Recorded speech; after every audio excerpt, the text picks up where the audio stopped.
It's the high summer of 60 AD, and Rome's rule over Britannia is under dire threat. Governor Gaius Suetonius Paulinus, over the distant jeering of the barbarian hordes, assures his men of their own spirit, and that at the sight of this and their weapons, their enemy will break. Riding along her own lines of eager warriors, the Iceni leader Boudica screams her own encouragement, that she, a woman, would fight this day for freedom, her abused daughters, and in answer for her battered body. Will the men do the same, or be content with slavery?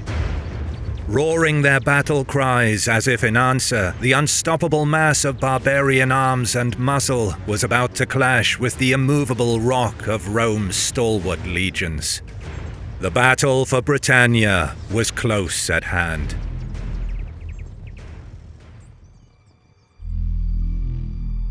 On receiving a map of the period, dispassionate history buffs may wonder why Rome extended its sway to the far-flung lands of Britain. Always a Mediterranean beast, even Augustus advised consolidation over unnecessary expansion.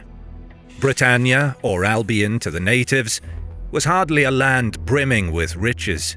Indeed, across its centuries-long history as a province of Rome, it usually hosted more legions than far richer provinces like those in Spain, making it an expensive possession. Though Gaius Julius Caesar himself had twice campaigned across the Channel during his Gallic Wars, he made no serious attempts at full conquest.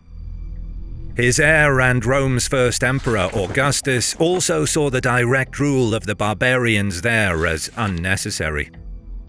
However, unlike these two titans of Roman history, the rather unassuming Claudius was not accomplished as either a great general or master politician at his unexpected rise to the imperial purple in 41 AD. Claudius was certainly not the ideal image of a mighty Roman emperor. He was forced to assume the purple by the Praetorian Guard. That he survived the unstable tenure of his nephew Caligula was largely down to his seemingly underwhelming character. Claudius suffered with a stutter, while often needing a slave attendant to recall for him what he had just been saying when his mind drifted. It was even said he tended to drool. Perhaps most importantly for any potential enemies, the aging Claudius lacked any military experience or prestige, and hence there was never an expectation this family embarrassment, who was even disliked by his own mother, would ever ascend as emperor. Yet, despite first appearances, Claudius was no idiot, and ascendant as he was, there was still doubt within the Senate, with many suggesting the restoration of the Republic. Perfectly aware of the boost the subjugation of Britannia would bring, it was against this backdrop that the unlikely conquest was begun in 43 AD, under the leadership of Aulus Plautius. Joining the legions following the initial struggle, Claudius entered Camulodunum in triumph, even accompanied by war elephants, perhaps to the amazement of some of the defeated natives. Back in Rome, his triumphal arch declared that Claudius had taken the submission of 11 native kings who had been overcome with no losses, and that he was the first to bring those barbarians across the ocean under the sway of the Romans. The native peoples the Romans now ruled over existed as a patchwork of tribal kingdoms, not all of whom resisted. As in previous times, there were friends of Rome present. Indeed, the casus belli of 43 AD was in fact the exile of Boudicca, the long-reigning king of the Atrebates, who had been driven into the arms of the new emperor by civil strife and the aggression of the Cativalauni. Another key ally of the invaders was another famous queen, Cartimandua, who ruled the northern Brigantes. It had been this friendly monarch who handed over the fugitive Caratacus, king of the vanquished Cativalauni. Another prominent ally in the early years of Roman rule were, of course, the Iceni tribe, a people that dwelt in the region roughly corresponding to modern Norfolk and Suffolk. Unlike their more imprudent cousins, the Iceni king Antidios sought an alliance with the invaders, perhaps cognizant of the inevitability of Roman victory, but also as protection from their aggressive western neighbours. Despite a rebellion in 47 around the issue of disarmament, the friendship mostly endured into the reign of Prasutagus, who ruled up to his death in 60 AD. With Roman expansion continuing apace, it's evident that Prasutagus too wisely sought to ease his people's integration into the empire proper by willing his kingdom to both his own daughters, but also to the Emperor Nero. Unfortunately for his surviving family, the late king didn't account for Roman greed and brutality. Greed perhaps may have struck Roman apologists as harsh. Rome had spent much gold, blood, and lives in subduing this far-flung province, and it's likely the procurator, Catus Decianus, was under particular pressure to extract as much wealth from his barren province as he could. The monetary gifts that had been granted to certain nobles by Claudius were declared as loans that required immediate payment with interest. As Tacitus writes, both the kingdom and household of Prasutagus were then seized as prizes of war. The will of the late king violently dismissed. Of course, the widow of Prasutagus, Boudica, was understandably indignant and was not quiet about it. In response, the Roman officials turned on the family of the dead king, having Boudicca flogged while her daughters were violated. Beyond this personal humiliation, however, there were other solid reasons to stoke the anger of the Britons. Aside from the heavy tribute and occupation, conscription was an unbearable fact of life. As a friend of Rome, the Iceni and others of their like were also compelled to submit annual quotas of able-bodied young men for service in the auxiliaries. This reduced the number of potential troublemakers, but also often sent such men far from home. It's not hard to imagine then why Boudicca's subsequent cry for blood and death was eagerly answered by her people. Soon, too, the neighbouring Trinovantes, similarly aggrieved, flocked to her banner, along with other native folk. Though the numbers of fighting men are hard to determine, they likely numbered anywhere from the upper tens of thousands, perhaps close to the rather fanciful 230,000 insisted upon by a Roman source. Whatever the true numbers, a great wave of barbarian rage and malice was about to rock Roman Britannia to its very core. The first target would be the hated Colonia of Camulodunum, the very site of Claudius's triumph, and even housing a temple dedicated to the late emperor. Boudicca was certainly the nominal leader of this vast host. However, to what degree she controlled it to a particular end or agenda is debatable. We know next to nothing of her outside of written Roman accounts. Ironically, though, an entirely invented speech prior to battle, Tacitus's Boudiccan line, "I am descended from mighty men," is itself likely accurate. The wife of Prasutagus, almost certainly of royal, or at least noble rank herself. Aside from this, we can fairly theorize she must have had enough influence and charisma, aside from her role as king's wife, to call upon and lead such a great horde of men and followers. In response to the coming storm, the inhabitants of Camulodunum sent word to the procurator of Roman Britain, Catus Decianus, for aid. His response of sending just a couple of hundred poorly armed slaves to assist must have baffled and angered the veterans in equal measure. Though formerly a fortress, Camulodunum had shed its defences, the only defensible structure being the great temple of Claudius itself. Meanwhile, a serious response had been attempted by soldiers of Legio IX Hispana.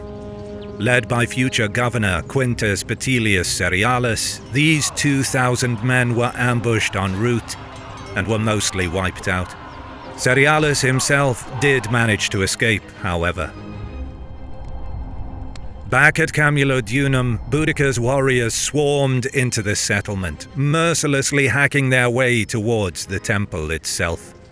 Man, woman, and child were not spared. We can only imagine the grim anticipation of the sword, the last sound heard by many a Roman being the shrill screech of the barbarian screamer.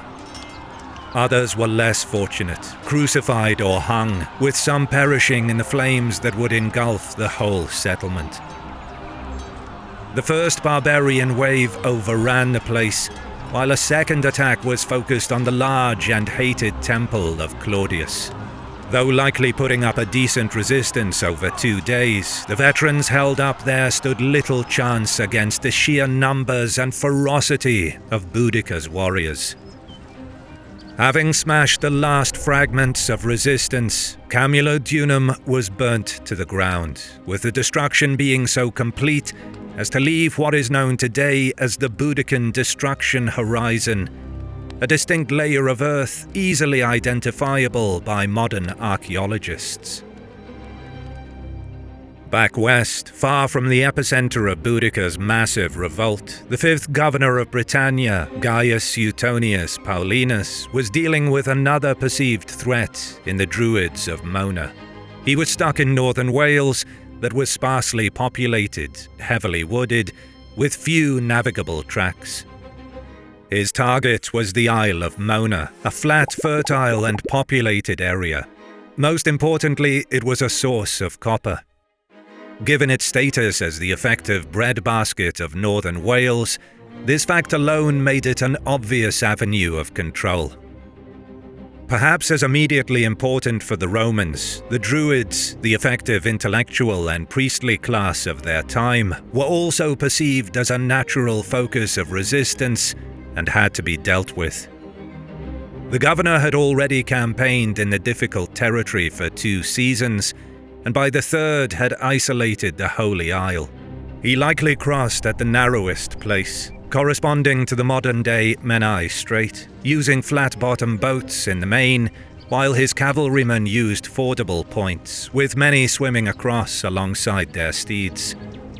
With Paulinus were the legions 9 Gemina and 20, with the support of an undesignated number of auxiliaries, including the renowned Batavi cohorts, famed for their amphibious capabilities and fierceness. Once ashore, the superstitious Romans were confronted by armed resistance, yes, but also the terrifying spectacle of crazed and wild women, adorned in black robes and chanting ominously while wielding smouldering firebrands. Undoubtedly riling up their men for the clash, they screamed and cursed at the Roman approach. In addition, many Druids too, arms flailing and spitting out curses, froze many a Roman to the spot in fear of this unknown magic. Alas for the barbarian defenders, the spell would be broken with the harsh rebukes of Paulinus himself. Paulinus's soldiers fought their way on, cleaving a path through the gathered host. Those defenders not cut down perished in an inferno of their own making, and with this gory conclusion, a way of life was definitively destroyed. Following the battle, the sacred groves were thrown down and the Druids suppressed. Around the same time that the last embers of the Druids' army were dying, a fast messenger reached Paulinus to inform him of the far greater threat to the east.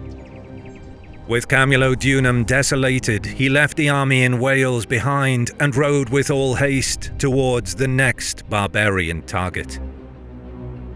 Boudicca's horde focused their wrath on the new Roman town of Londinium. With his army still too far west to defend the town, Paulinus was forced to leave its inhabitants to their grisly fate.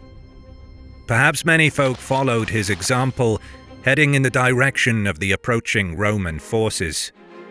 For Paulinus, the salvation of the province would better be assured by his reuniting with his army.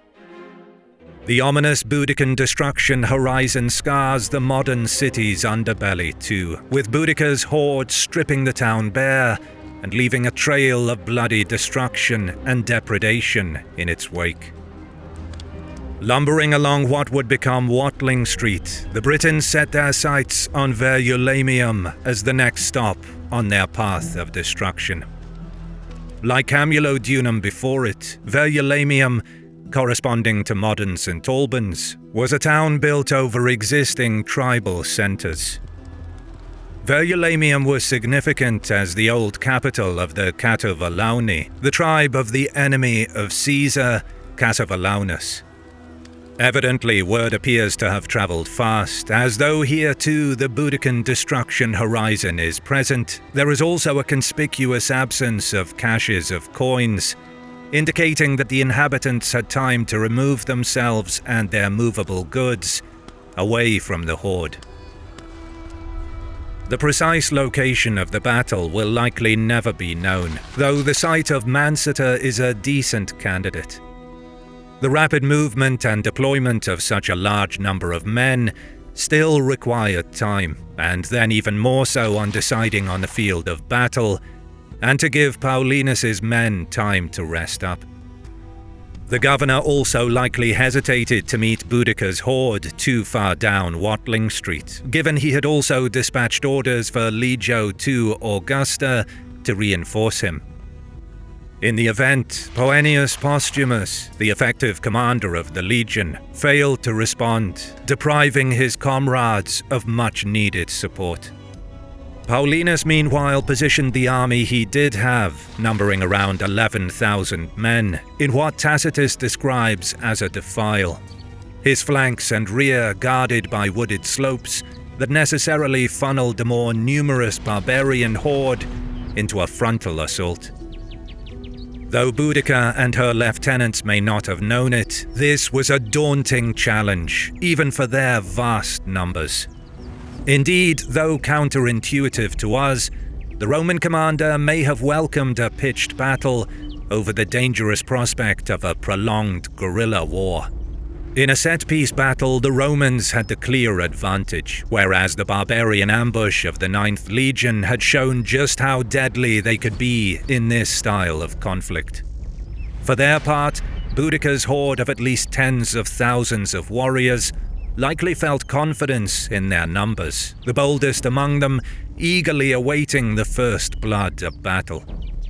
This is easy to understand. Perhaps even Boudicca too, buoyed up by previous easy victories, dared to hope that through sheer ferocity and force of numbers, a valiant countryman could expel the Romans. Barbarian scouts on the day would have spied the Romans arrayed as followed, with the legion's dead center, the auxiliary cohorts flanking these, and the ally completing the formation. The stark and silent line of scutum shields were the obvious and only target for the frenzied and screaming noble charioteers, and the masses who would follow them. Before battle commenced, however, the Iceni leader likely rode herself along the lines of braying warriors, screaming her encouragement, perhaps also warning of their grim fate should the Romans emerge victorious, and with her injured daughters at her side. Though the exact words of Tacitus are almost certainly fictitious, perhaps he captured some of the sentiment of Boudicca's actual mood. Proclaiming loudly that she was descended from mighty men, for her part, she, a woman, would fight not for riches or power, but on account of her bruised body, her lost freedom, and her outraged daughters. Urging her followers to consider how and why they fight, she closed with a barbed encouragement to the proud warriors present, that they could submit to servitude if they will, while she would fight. Perhaps quietly fingering their pila and weapons, the Romans too were assured by the words of their leader. Paulinus dismissed their foes as ill-equipped savages, directing them to stick to their bloody work before booty is thought of. Each man would mercilessly batter their enemies with the boss of their shields, before swiftly plunging their short swords into the exposed flesh of their foes. Through such butchery, they would have both their plunder and the victory. The contrast between the two armies must have been stark. The opening of hostilities saw the noble occupied chariots driving furiously to and fro like an angry swarm of hornets. The racket of the ridings interspersed with the occasional cry of a struck Roman and the curses and insults of the charioteers. Grim-looking, the Roman shields must have presented a daunting wall of silence, the steely discipline of these men little fazed by the racket. Though always a notable spectacle to the Roman mind, these chariots were not meant as some unanswerable bludgeon to break the formations of enemies alone, and following on from these came the masses of freemen on foot. Armed in the main with a short spear or long sword and shield, the vast majority of Boudicca's men would have been freemen farmers. They were hardy men toughened by toil and hardship, though compared to their Roman adversaries, they were poorly equipped, though possessing a fierce courage, enabled by the presence of their peers. They were undoubtedly ill-trained, if at all. Such men naturally formed into groups along familial, tribal, or clan lines. With this, along with the presence of large numbers of women, children, and kin in the vast half-ring of wagons to the rear, being a strong factor urging a reckless daring in these desperate men. However, bravery alone would not avail them. The geography of the field now funneled the horde into a crushed mass. The upward slope would have also sapped much of the charge's momentum. Upon almost reaching fighting distance, the enemy front line discharged their pila, further dampening the attack, likely killing many, while also forcing others to discard their shields. The devastation of the volleys was compounded with the counter-charge of Paulinus's men. Advancing steadily but inexorably, the prophecy of Paulinus's earlier words was fulfilled, his men battering the faces and bodies of the oncoming Britons, then thrusting hard with their short swords. When a barbarian fell, he was mercilessly trampled, the Roman steamroller solid and sure. Tacitus writes that the matter was settled quickly. However, given the numbers involved and the undoubted courage and increasingly desperate plight of the men and their families in the rear, it's more likely the account of Cassius Dio is closer to the truth. The Romans advanced steadily but slowly, at least initially. The sheer crush of barbarian steel and muscle, a truly horrid spectacle to those distraught spectators in the rear. Wielding long swords and spears, the mass of Britons likely had small room to effectively use these weapons, while the short swords of the Romans carved a bloody path towards the rough semicircle of wagons to the rear. Advancing also in wedge formations, this too had the deadly effect of channeling the masses of trapped Britons further into localized killing zones. Upon finally reaching the wagons, many tens of thousands of Britons had either fallen to Roman blades or been trampled underfoot. The general pandemonium was worsened by the presence of the wagons that now acted as a broad bar to escape. Yet Paulinus's soldiers harbored little mercy, slaughtering man, woman, child, and beast. Given it was likely high summer, even the lingering daylight conspired to increase the native death toll. When the slaughter died down and the cries for mercy or a swift death were dampened, the total death toll was around 80,000, with Tacitus writing, the Romans lost just 400. Even bearing in mind typical Roman hyperbole in order to glorify the triumph, there was little doubt Boudicca's rebellion had been decisively crushed. The Iceni leader herself was among the few to escape the carnage, though she supposedly took her own life shortly afterwards. Cassius Dio reports differently that she died of illness, but the result was all the same. The barbarian horde was destroyed, and its leader was dead. Similarly to Boudica, the feckless Poenius Posthumus, having disobeyed his commander's call and denied his legion's share in the glory, fell on his sword. The legion itself was disgraced, remaining the two Augusta forever after. Undoubtedly, if Paulinus and his men had suffered the same fate as the 9th Legion, Rome may have abandoned the province completely. Indeed, Nero considered the possibility, and evidently the procurator Catus Decianus clearly felt the same, given his own flight as the rebellion grew. Yet victory belonged to the Romans, and with significant reinforcements from the continent, Paulinus set about punishing those centers of resistance now left open to attack. As promised, the remaining Iceni and Trinovantes howled as an avenging path of fire and blood was carved through their lands. To make an already apocalyptic situation worse, the swell of violence and plunder had been so sudden and focused that little work had been done in the fields over the previous months, ensuring a biting famine. Throw into the mix the huge loss of manpower in the dead, crippled, enslaved, or fugitives, and the future was bleak indeed for the native vanquished.